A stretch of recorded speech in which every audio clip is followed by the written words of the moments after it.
जय हिंद दोस्तों। कैसे हैं आप सब? I hope you are doing well. आज के इस लेक्चर में हम लोग पढ़ने वाले हैं अवध के बारे में। जैसे कि आप लोगों को पता है, पिछले लेक्चर में हम लोगों ने टॉपिक शुरू किया इमरजेंस ऑफ न्यू स्टेट्स, यानी कि नए राज्यों का उभार। वे नए राज्य कैसे कैसे बने थे। तो पिछले लेक्चर के अंदर हम लोगों ने बंगाल के बारे में पढ़ लिया था। बंगाल की पूरी हिस्ट्री हमने अच्छे से डिस्कस की, बहुत इंपॉर्टेंट युद्ध थे उनके बारे में पढ़ा था। वैसे ही इस लेक्चर के अंदर हम लोग पढ़ेंगे अवध के बारे में। आपको बता दूं, कई बार सिंपल सा क्वेश्चन पूछ लेता है कि भाई अवध को वर्तमान में क्या कहते हैं। तो बच्चों, अवध को वर्तमान में कहते हैं लखनऊ। क्या कहते हैं? लखनऊ। तो इसके बारे में हम इस पूरे लेक्चर में पढ़ेंगे कि कौन कौन से शासक गद्दी पर बैठे थे और कैसे कैसे क्या क्या हुआ था। ठीक है बच्चों, तो आपको बता दूं, इस लेक्चर की जो पीडीएफ है वो आपको हमारे Telegram channel the bright classroom पर मिल जाएंगी। ठीक है, और लेक्चर अच्छा लगेगा तो इसे लाइक एंड शेयर जरूर कीजिएगा। ठीक है, तो चलिए अपना जो टॉपिक है उसे शुरू करते हैं। तो जैसा कि मैंने आपको पिछले लेक्चर में बताया था क्लासिफिकेशन ऑफ रीजनल स्टेट्स के बारे में ना, भी कौन कौन से जो है नए स्टेट्स बने थे। तो मैंने आपको बताया था 3 टाइप के बने हैं, सक्सेसर स्टेट्स, इंडिपेंडेंट स्टेट्स और रेबल स्टेट। रेबल मतलब विद्रोह, इंडिपेंडेंट मतलब जो स्वतंत्र थे, और सक्सेसर मतलब जो जिन्होंने अपने आप को अलग कर लिया था। और हम सक्सेसर स्टेट्स की सीरीज पढ़ रहे हैं। इसके अंदर हमने 3 पढ़ने थे, बंगाल, अवध और हैदराबाद, जिसमें से हमने बंगाल कवर कर लिया है। इस लेक्चर में हम कवर करेंगे अवध के बारे में, और नेक्स्ट लेक्चर में हम कवर करेंगे किसके बारे में? हैदराबाद के बारे में। ठीक है बच्चों, तो चलिए अवध किंगडम। अवध, अवध मतलब क्या है? जस्ट मैंने अभी आपको बताया, अवध का मतलब हो गया लखनऊ, यानी कि हम लखनऊ के बारे में पढ़ेंगे। और ये शासक हैं जो गद्दी पर बैठे हैं। अवध के इतिहास की बात करूं तो सबसे पहले मूर मोहम्मद नासिर, मूर कह रहा हूं, मीर मोहम्मद नासिर। बेसिकली ये गद्दी पर तो नहीं बैठे थे, ये एक व्यापारी थे खुरासान के। खुरासान जगह है, वहां के ये व्यापारी थे। ठीक है, अब मीर मोहम्मद नासिर, इनका बेटा था शादत खान। कौन था? शादत खान। ये सबसे पहले गद्दी पर बैठा था। तो पहले हम सीरीज देख लेते हैं, फिर एक एक करके सबके बारे में पढ़ेंगे। तो अगर आपसे एग्जाम में पूछ ले कि अवध के पहले नवाब का नाम बताइए, तो शादत खान पहला नाम आएगा, मीर मोहम्मद नासिर नहीं आएगा। इस बात का ध्यान रखना। शादत खान का टाइम 1722 से 1739। उसके बाद कौन बैठा? सफदरजंग। उसके बाद शुजाउद्दौला। शुजाउद्दौला का नाम आपने पिछले लेक्चर में पढ़ा ही था, याद करो, बक्सर का युद्ध उसी के अंदर था ये। Then Asafuddaula, then Wazir Ali, then Saadat Ali Khan, then Ghazi Uddin Haider Shah, then Nasir Uddin Haider, then Mohammad Ali Shah, then Amjad Ali Shah, then Wajid Ali Shah. उसके बाद बेगम हजरत महल, और उसके बाद बिरजिस कादिर। एक एक करके सबके बारे में पढ़ेंगे बच्चों। और ध्यान रखिएगा, ये सारा का सारा एनसीईआरटी का ही डाटा है, यानी कि अगर आप कोई भी कंपटीटिव एग्जाम देते हैं तो आपका जो, अगर आप यहां से पढ़े हैं तो आप बिल्कुल, आपका क्वेश्चन जो है बिल्कुल ठीक होगा। ठीक है, तो एक एक करके हम सबके बारे में पढ़ेंगे। सबसे पहला जो शासक हम पढ़ने वाले हैं दैट इज शादत खान। शादत खान की बात करें तो ये गद्दी पर बैठे हैं 1722 से लेकर 1736 के बीच में। और कहा जाता है कि जब ये गद्दी पर बैठे ना, उसी के बाद अवध एक ना स्वतंत्र राज्य माना गया। उसी के बाद कह सकते हो कि अवध ने अपने फैसले खुद करना शुरू किया। बेसिकली इनके पिता का नाम था मीर मोहम्मद नासिर, और वो एक व्यापारी थे खुरासान के। और जो किसको फॉलो करते थे, मतलब कहां के थे वो? तो इस्लाम के अंदर जो शिया मुस्लिम थे, शिया मुस्लिम, उसके अंदर वो आते थे। ठीक है, तो ध्यान रखिएगा, मीर मोहम्मद नासिर वाज शिया। ठीक है, शिया। उसके बाद इन्होंने, जो शादत खान था, शादत खान ने खुद को एक उपाधि दी थी। कौन सी उपाधि दी थी? आसिफ जा फर्स्ट। क्या इन्होंने खुद को उपाधि दी थी? तो इन्होंने खुद को उपाधि दी थी आसिफ जा फर्स्ट। ठीक है, उसके बाद नेक्स्ट इंपॉर्टेंट बात, भाई इन्होंने अपनी लाइफ में बहुत कुछ अचीव किया, बहुत अच्छे शासक थे अपने टाइम पे। और जब इनसे जब प्रजा खुश थी, तो इनसे खुश जब इनके बारे में पता चला, मुगल एम्पर, मुगलों के जो शासक थे उनका नाम था मोहम्मद शाह। बिल्कुल, ये आपको नाम याद आ गया होगा, पिछले लेक्चर में हमने पढ़ा था मोहम्मद शाह। ये वही है जिसको रंगीला कहा गया था।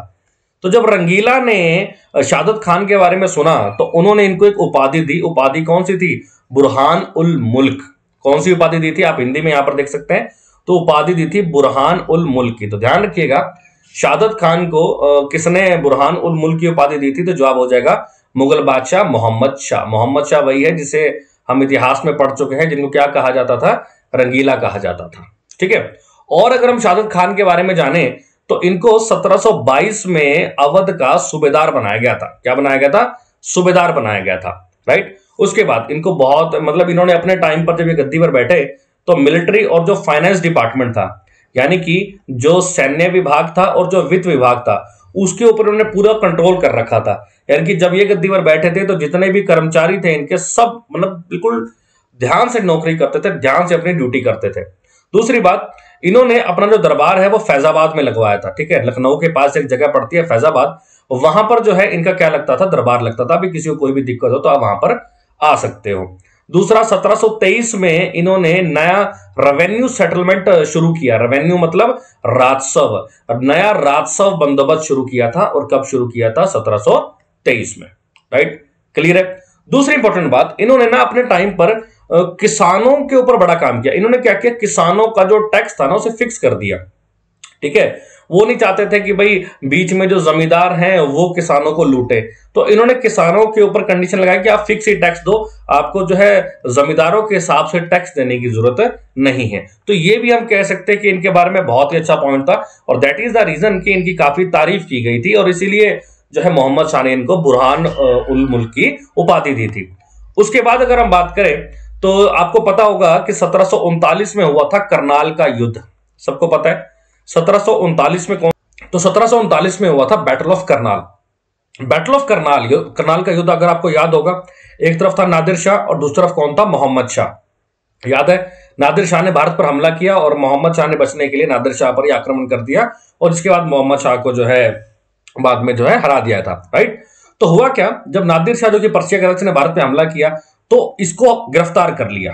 ठीक है, शहादत खान को गिरफ्तार कर लिया, और भाई इसका इतना टॉर्चर किया, इतना टॉर्चर किया कि 1739 में इसने सुसाइड ही कर लिया।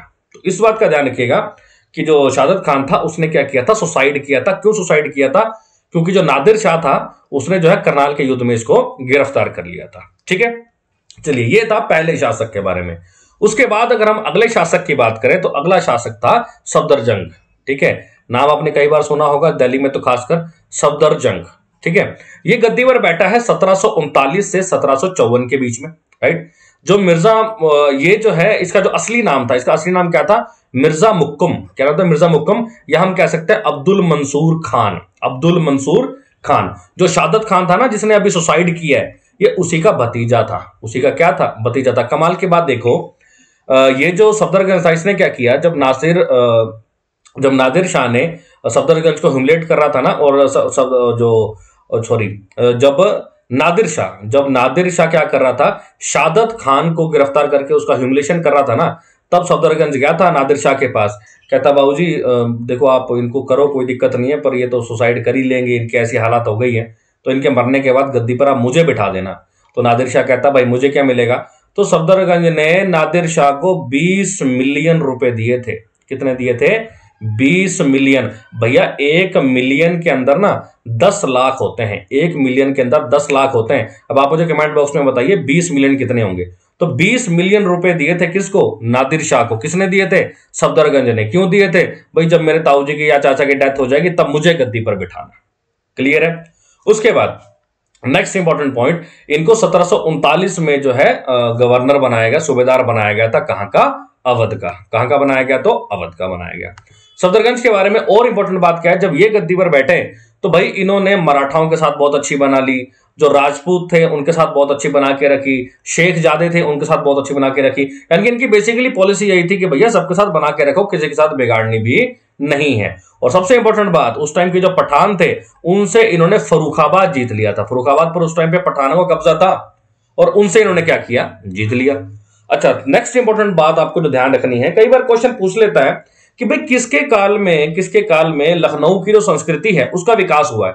आप सब लोग जानते होंगे लखनऊ के बारे में, सबने सुना होगा कि लखनऊ का कल्चर किसके काल में सबसे ज्यादा डेवलप हुआ है, किसके काल में सबसे ज्यादा जो है उसकी वृद्धि हुई है, तो जवाब हो जाएगा सफदरजंग। सफदरजंग के टाइम पर ही जो है लखनऊ कल्चर जो है पूरी की तरह से क्या हुआ था? डेवलप हुआ था। अब एक और चीज आपको ध्यान रखनी है, 1748 के बाद पता क्या हुआ था? 1748 के बाद जो अवध के नवाब होते थे ना, अवध के राजा को क्या बोलते थे? नवाब बोलते थे। लेकिन 1748 के बाद क्या कहने लगे कि अब हम नवाब को नवाब नहीं कहेंगे, अब हम नवाब को कहेंगे नवाब वजीर। क्या कहेंगे? नवाब वजीर। रीजन बिहाइंड, भी अवध के अंदर तो नवाब बोल देते थे, लेकिन मुगल जो वंश था ना, मुगल वंश, मुगलों के अंदर जो उनका प्रधानमंत्री होता था तो उसे वजीर कहते थे। क्या कहते थे? वजीर कहते थे। तो ये मुगलों ने कह दिया था कि भाई अब अवध के अंदर नवाब नहीं होगा, अब कौन होगा, नवाब वजीर। और ये कब से शुरू हो गया था, तो ये शुरू हो गया था बच्चों 1748 से। तो अब आप ध्यान रखिएगा, अब नवाब नहीं आएंगे, अब सारे के सारे कौन आएंगे, नवाब वजीर।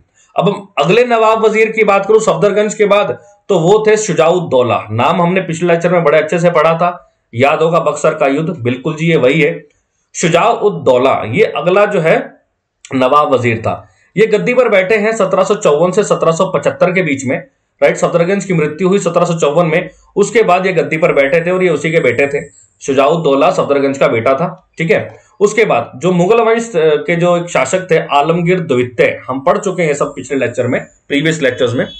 आलमगीर द्वितीय ने इन्हें जो है क्या बनाया था, गवर्नर बनाया था, सूबेदार बनाया था। क्लियर है इतनी बात। नेक्स्ट इंपॉर्टेंट चीज क्या है, जो मुगल शासक थे शाह आलम द्वितीय, शाह आलम द्वितीय, उन्होंने क्या किया था, इनको जो है वजीर बनाया था 1759 में। तो ये अलग अलग पॉइंट्स हैं, इस बात का ध्यान रखना। आलमगीर द्वितीय ने इनको जो है सूबेदार बनाया था, और जो शाह आलम द्वितीय थे उन्होंने इनको क्या बना दिया था, वजीर बनाया था। क्लियर है शुजाउद्दौला के बारे में। नेक्स्ट इंपॉर्टेंट पॉइंट इनके बारे में क्या है, आपको सबको पता होगा, third battle of Panipat, Panipat का तीसरा युद्ध, जो कि कब हुआ था, 1761 में हुआ था। इस युद्ध के अंदर एक तरफ थे मराठा, सबको सब जानते हैं, और एक तरफ था अहमद शाह अब्दाली। भाई अहमद शाह अब्दाली का इसने सपोर्ट किया था, अहमद शाह अब्दाली का इसने क्या किया, सपोर्ट किया था 1761 में पानीपत के युद्ध में। तो ध्यान रखना, शुजाउद्दौला ने अहमद शाह अब्दाली की मदद की थी पानीपत के तीसरे युद्ध में, ठीक। उसके बाद ये तो हम लोग पॉइंट पढ़ ही चुके हैं, ये वाला पॉइंट तो पिछले लेक्चर में याद करो। 1764 बक्सर का युद्ध, बक्सर बिहार में है, ठीक है। एक तरफ तो हेक्टर मुनरो था, है ना, अंग्रेजों की तरफ से, और दूसरी तरफ त्रिगुट था। तीन राजा थे, कौन कौन से, शाह आलम द्वितीय था, मीर कासिम था, शुजाउद्दौला था, और लास्ट में आकर कौन जीता था, तो लास्ट में आकर ब्रिटिशर्स जीते थे। याद है, मीर कासिम को जेल में डाल दिया था, और उसके बाद एक संधि हुई थी, संधि हुई थी, कौन सी संधि हुई थी, याद है, इलाहाबाद की संधि 1765 में, राइट। वैसे ही दो संधियां और हैं जो पेपर में पूछी जाती हैं। एक तो है ट्रिटी ऑफ बनारस, बनारस की संधि, ये हुई थी 1763 में, ठीक है। इसके अंदर क्या हुआ था, बेसिकली आपसे क्या पूछेगा कि बनारस की संधि किन दो के बीच में हुई थी, तो शुजाउद्दौला और वारेन हेस्टिंग्स, शुजाउद्दौला और वारेन हेस्टिंग्स के बीच में जो है क्या हुई थी, बनारस की संधि हुई थी। इसमें क्या था कि जो कोरा और इलाहाबाद, ये जो दो जगह थी, कौन कौन सी, कोरा और इलाहाबाद, ये जो दो जगह थी, ये अंग्रेजों ने नवाब को बेच दी। शुजाउद्दौला को, जो नवाब था, उसको बेच दी थी। और कितने रुपए में बेची थी, 50 लाख रुपए में। कितने रुपए में, 50 लाख रुपए में। तो ध्यान रखिएगा, इलाहाबाद की संधि वो 1765 में हुई थी बक्सर के युद्ध के बाद। बनारस की संधि 1773 में हुई थी शुजाउद्दौला और वारेन हेस्टिंग्स के बीच में, जहां पर कोरा और इलाहाबाद जो जगह थी वो 50 लाख रुपए में किसको बेच दी गई, तो शुजाउद्दौला को बेच दी गई।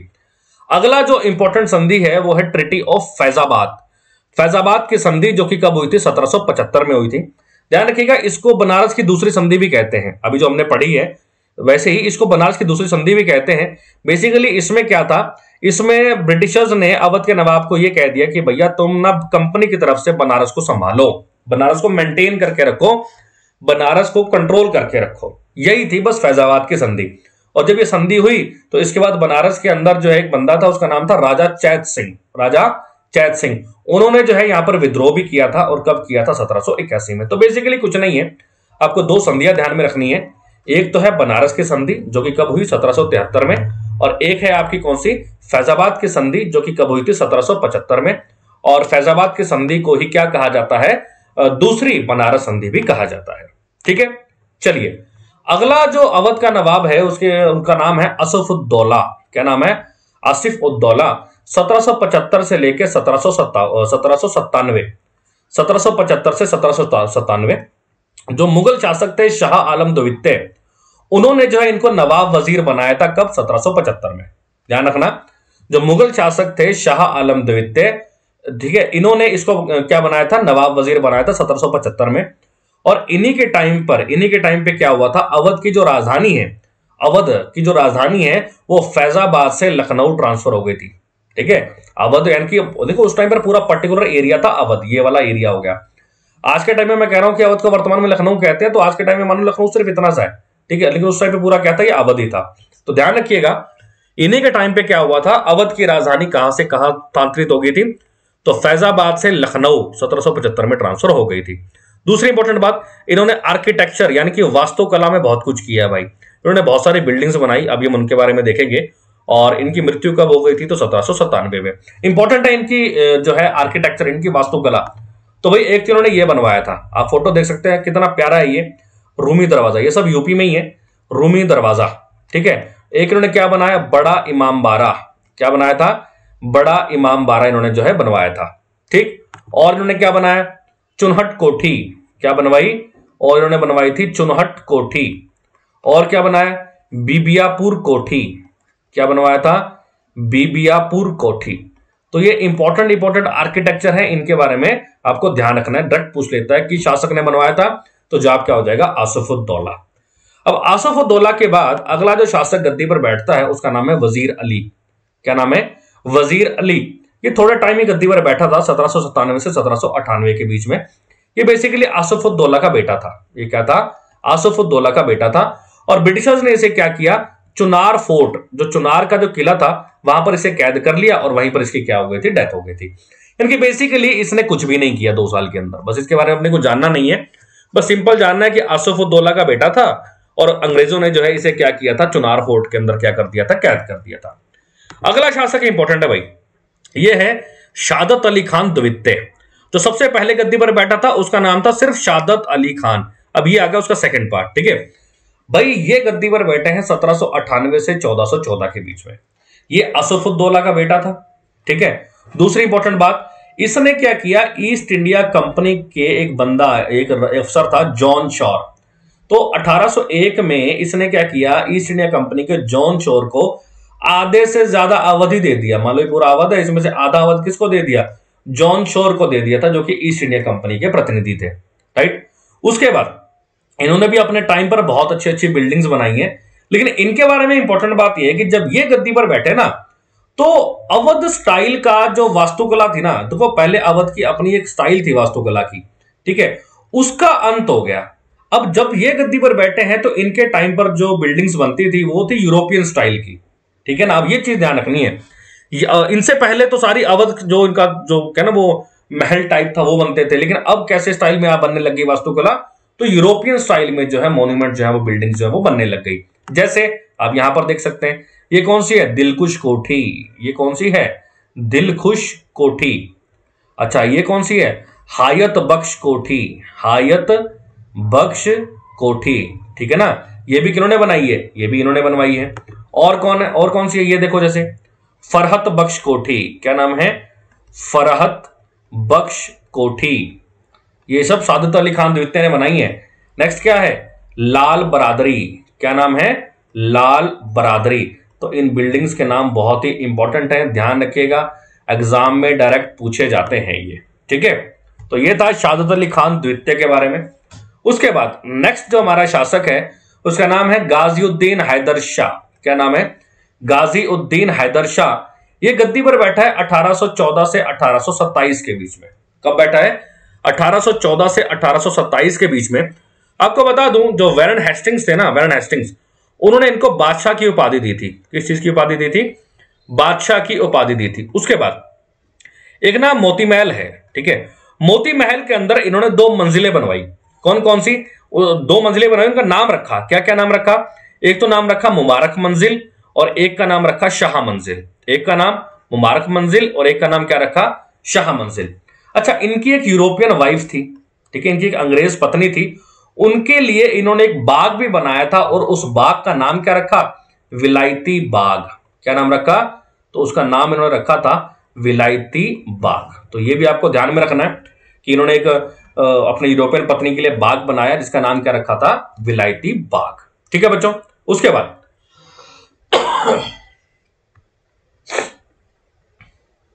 नेक्स्ट जो हम पढ़ते हैं वो इनके बारे में पढ़ते क्या है कि जो इन्होंने जो इमाम बाड़ा बने हुए थे ना, इमाम बाड़ा को क्या ना मैनेज करने के लिए, मेंटेन रखने के लिए इन्होंने एक नया सिस्टम शुरू किया अंग्रेजों के साथ मिलके, जिसको कहा गया वसीका प्रणाली, वसीका सिस्टम।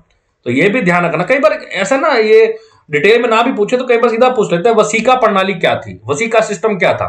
तो क्वेश्चन क्या देगा, जवाब क्या हो जाएगा? वसीका। वसीका के अंदर क्या है? मेंटेनेंस ऑफ इमाम बाड़ा, यानी कि जो इमाम बारह थे उनके रखरखाव के लिए जो है वसीका प्रणाली शुरू की गई थी। इन्हीं के टाइम पे क्या हुआ था, इन्हीं के टाइम पे ही एनिमल जो फाइट थी, ठीक है, जानवरों की जो लड़ाई थी, वो जो खेल था वो लखनऊ में लाया गया था। उससे पहले और जगह तो होता ही था, लेकिन लखनऊ में जो है किसके काल में लाया गया, तो इनके काल में जो है ये लाया गया था। ठीक है, उसके बाद नेक्स्ट इंपॉर्टेंट पॉइंट, अगला जो शासक है उसका नाम है नसीरुद्दीन हैदर। क्या नाम है? नसीरुद्दीन हैदर। ये गद्दी पर बैठे हैं 1827 से 1837 के बीच में। कब बैठे हैं? 1827 से 1837 के बीच में। बेसिकली ये गाजी उद्दीन हैदर के बेटे थे। किसके बेटे थे? गाजी उद्दीन हैदर के बेटे थे। अच्छा, ये अपनी लाइफ में बहुत खर्चा किया भाई जब ये गद्दी पे बैठे। रीजन बिहाइंड, इन्हें महिलाएं पसंद थी और बेसिकली वेश्यावृत्ति में ही डूबे रहते थे। ठीक है, तो ये ध्यान रखना, गाजी उद्दीन हैदर के बेटे थे और खर्चा बहुत करते थे, वेश्यावृत्ति में ही डूबे रहते थे। दूसरी इंपॉर्टेंट बात, इन्होंने क्या किया, लखनऊ के अंदर जो है ना एक खगोलीय वैधशाला बनाई। एस्ट्रोनॉमिकल ऑब्जर्वेटरी का मतलब होता है जो है ना वो ज्योतिष शास्त्र वगैरह होते हैं, तो उनकी जो है एक इन्होंने क्या बनाई, एक वैधशाला यानी कि ऑब्जर्वेटरी बनाई, जिसको बोला गया तरुण वाली कोठी। क्या बोला गया? जिसको बोला गया तरुण वाली कोठी। ठीक है, इसके अंदर क्या रखा हुआ था? इसके अंदर बहुत सारे एस्ट्रोनॉमिकल इंस्ट्रूमेंट्स रखे हुए थे, यानी कि जो जिसे वो भविष्य वगैरह की वो करते हैं ना, वो सोचते हैं कि भी आगे क्या होगा, कैसे होगा, बताते हैं ना एस्ट्रोनॉमल, भविष्य ज्योतिष शास्त्र, उसके जो है यहाँ पर यंत्र रखे हुए थे। ठीक है, उसके बाद नेक्स्ट इंपॉर्टेंट पॉइंट, इन्होंने क्या किया, फरहत बख्श कॉम्प्लेक्स। ठीक है, फरहत बख्श जो कॉम्प्लेक्स था, इन्होंने क्या किया, 1832 में फरहत बख्श कॉम्प्लेक्स के अंदर दर्शन विलास जोड़ा। दर्शन विलास मतलब एक जो है यूरोपियन स्टाइल की कोठी थी, उसका नाम क्या था? दर्शन विलास। और किसके अंदर जोड़ा? फरहत बख्श कॉम्प्लेक्स के अंदर। राइट। अच्छा, इन्हीं के दरबार के जो सदस्य थे ना, उन्होंने इनको जहर दे दिया। इन्हीं के दरबार के सदस्यों ने क्या किया था, इनको जहर दे दिया था, जिसके बाद वहां पर जो है गद्दी के लिए आपस में युद्ध शुरू हो गए, लड़ाई झगड़े शुरू हो गए कि कौन गद्दी पे बैठेगा, कौन गद्दी पे बैठेगा। लेकिन इनकी जो माता थी पातशाह बेगम, उन्होंने एक नाम रेकमेंड किया, मुन्ना जान। बोले जी मुन्ना जान को बिठा दो, लेकिन परिवार के जो और लोग थे उन्होंने मना कर दिया कि ना भाई ये तो नहीं बैठेगा। तब जाकर ब्रिटिशर्स बीच में आए और उन्होंने क्या किया, नसीर उद दौला या मोहम्मद अली शाह, जो सादत अली खान द्वितीय का बेटा था वो, ठीक है, नसीर उद दौला या मोहम्मद अली शाह को गद्दी पर बिठाया। और ये मोहम्मद अली शाह या नसीर उद दौला कौन है? शादत अली खान का बेटा है। शादत अली खान जो द्वितीय था उसका बेटा था। क्लियर है? समझ में आ गई इतनी बात? अब यानी कि आपको नेक्स्ट जो है बंदा पता चल गया होगा। अब जो है गद्दी पर कौन बैठेगा? मोहम्मद अली शाह। ये कब बैठे? 1837 से 1842 के बीच में। बेसिकली हुआ क्या, 63 साल की उम्र में गद्दी पर बैठे। ठीक है, और छोटा इमाम बाड़ा इन्होंने बनाया था, छोटा इमाम बाड़ा इन्होंने बनवाया था, जो कि बाद में जलकर जो है म्यूजियम बन गया था। मुझे कमेंट बॉक्स में बताइएगा कि बड़ा इमाम बाड़ा किसने बनाया था। अभी जब हमने पढ़ा है तो कमेंट बॉक्स में जल्दी से बताइए कि बड़ा इमाम बाड़ा किसने बनवाया है, छोटा किसने बनवाया है, मोहम्मद अली शाह ने, और बड़ा किसने बनवाया, तो कमेंट बॉक्स में लिख के जरूर बताइएगा। ठीक है बच्चों, चलिए उसके बाद अगला जो शासक गद्दी पर आता है उनका नाम है अमजद अली शाह। क्या नाम है? अमजद अली शाह। ये गद्दी पर बैठे हैं 1842 से 1847 के बीच में। पिता का नाम मोहम्मद अली शाह, जिन्होंने अभी हमने पढ़ा छोटा इमाम बाड़ा बनवाया था। राइट। अब ये क्या था, ये बेसिकली क्या है ना, पूजा पाठ वाला बंदा था, भक्ति भुक्ति करता रहता था। ठीक है, तो इसने क्या किया, इसने अपने राज्य में कभी ध्यान ही नहीं दिया। ठीक है, ये मतलब बस क्या करता, धर्म शास्त्रियों के साथ ही बैठा रहता था, धर्म के बारे में पढ़ता रहता था। तो इसने अपने राज्य पे कभी भी ध्यान नहीं दिया। तो जब कुछ किया ही नहीं, फिर पूछेगा क्यों। और इसकी डेथ कैसे हुई थी, तो 1847 में कैंसर की वजह से इसकी मृत्यु हो गई थी। ठीक है, इसके बारे में कुछ भी इंपॉर्टेंट नहीं है क्योंकि इसने कुछ भी नहीं किया इंपॉर्टेंट। नेक्स्ट अगला जो बंदा आता है दैट इज वाजिद अली शाह। वाजिद अली शाह गद्दी पर बैठा है 1847 से 1856 के बीच में।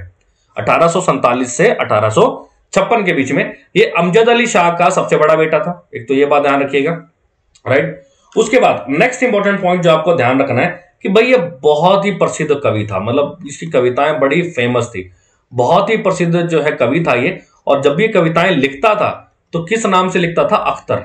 जैसे होता है ना सबका पेन नेम होता है, ठीक है, एक शॉर्ट नेम होता है ना, जैसे जैसे शाहरुख खान को बोलते हैं किंग खान, वैसे ही वाजिद अली शाह को कहा जाता था अख्तर। क्यों कहा जाता था? क्योंकि भैया इनकी कविताएं बड़ी जबरदस्त थी, तो उसी नाम से लिखा करते थे। नेक्स्ट इंपॉर्टेंट पॉइंट, इन्होंने केसर बाग बनवाया। एक तो केसर बाग, या फोटो देख सकते हैं केसर बाग, और एक था रोशन उद दौला कोठी। रोशन उद दौला कोठी का नाम बदला था, जिसका नाम था केसर पसंद। क्या नाम कर दिया था? केसर पसंद। तो ध्यान रखिएगा, एक तो इन्होंने केसर बाग बनवाया ये, और एक इन्होंने रोशन उद्दौला कोठी का नाम बदलकर क्या कर दिया, केसर पसंद कर दिया था, राइट। उसके बाद नेक्स्ट जो हम पढ़ते हैं उनका नाम है बेगम हजरत महल। क्या नाम है, बेगम हजरत महल। मोस्ट इंपॉर्टेंट है, जब आप 1857 की क्रांति पढ़ेंगे, 1857 की क्रांति, ठीक है, ये गद्दी पर बैठी है 1847 से 1856 के बीच में। और किसकी पत्नी थी ये, वाजिद अली शाह की पत्नी थी। और इनके बेटे का नाम क्या था, बिरजिस कादर, जो कि आगे चलकर अभी गद्दी पे बैठेगा। 1847 की क्रांति में जो है इन्होंने भाग लिया था, जिसके बाद इनको गिरफ्तार वगैरह कर लिया गया था, ठीक है। तो वो तो हम सारा 1857 की क्रांति में ही पढ़ेंगे। नेक्स्ट इंपॉर्टेंट चीज क्या कहता है कि भाई इनको जो है हजरत महल कहा गया है। तो ये हजरत महल नाम किसने दिया था, तो वाजिद अली शाह ने दिया था। किसने नाम दिया था, तो वाजिद अली शाह ने दिया था। नेक्स्ट आता है लास्ट बच्चों, बिरजिस कादिर। बिरजिस कादिर 1857 में गद्दी पे बैठा था। तो जब इसके फादर की डेथ हुई थी तो जो तब उस टाइम पर ये नाबालिग था, तो इसकी मदर गद्दी पर बैठे थे, ठीक है ना। और इसके मदर गद्दी पे बैठे, जिनके बारे में भी हमने पढ़ा ही था, बेगम हजरत महल। और इनके बारे में कुछ इंपॉर्टेंट है नहीं, कुछ इंपॉर्टेंट इन्होंने किया नहीं है, क्योंकि 1857 की क्रांति हुई थी और इनकी मदर को गिरफ्तार कर लिया गया था। कुछ दिन के लिए गद्दी पर बैठे, उसके बाद जो अवध है उसके ऊपर पूरी तरह से किसने कब्जा कर लिया था, अवध के ऊपर पूरी तरह से ब्रिटिशर्स ने कब्जा कर लिया था, ठीक है। और फाइनली 1895 में 47 साल की उम्र में जाके इनकी जो है क्या हो गई थी, डेथ हुई थी। पहले इनको गिरफ्तार किया गया था, ठीक है, और उसके बाद जो है ब्रिटिश सरकार ने इनको छोड़ दिया, बाद में बीमार हो गए, इनकी डेथ हो गई, ठीक है। तो इनकी इंपॉर्टेंट नहीं है ये। अगर मैं एग्जाम पर्सपेक्टिव से बच्चों बात करूं ना, एग्जाम पर्सपेक्टिव से बात करूं अवध के बारे में, तो अवध के बारे में बेसिकली कुछ एक शासक हैं जो बड़े इंपॉर्टेंट है। एक तो आप शुजाउद्दौला बड़े अच्छे से पढ़िएगा, शुजाउद्दौला बड़ा पूछा जाता है, ठीक है। अच्छा, बेगम हजरत महल के बारे में आप 1857 की क्रांति में पढ़ ही लेंगे। शहादत अली खान और शहादत अली खान द्वितीय के बारे में जरूर पढ़िएगा। तो ये सारे के सारे जो है इंपॉर्टेंट है, ठीक है बच्चों। चलिए, आई होप आपको सारी की सारी चीजें समझ में आ गई होंगी। कोई भी डाउट हो तो आप कमेंट बॉक्स में लिख के पूछ भी सकते हैं। वीडियो अच्छा लगे तो इसे लाइक एंड शेयर जरूर कीजिएगा। और इस लेक्चर की पीडीएफ जो है आप द ब्राइट क्लासरूम पर जाकर ले सकते हैं। जैसे जैसे हम टॉपिक पढ़ते हैं तो उनके प्रॉपर नोट्स भी बनाइएगा और उनको रिवाइज भी करते रहिए, ताकि याद करने में आसानी हो, ठीक है बच्चों। चलिए, मिलते हैं नेक्स्ट लेक्चर के अंदर। Thank you so much. जय हिंद, जय भारत।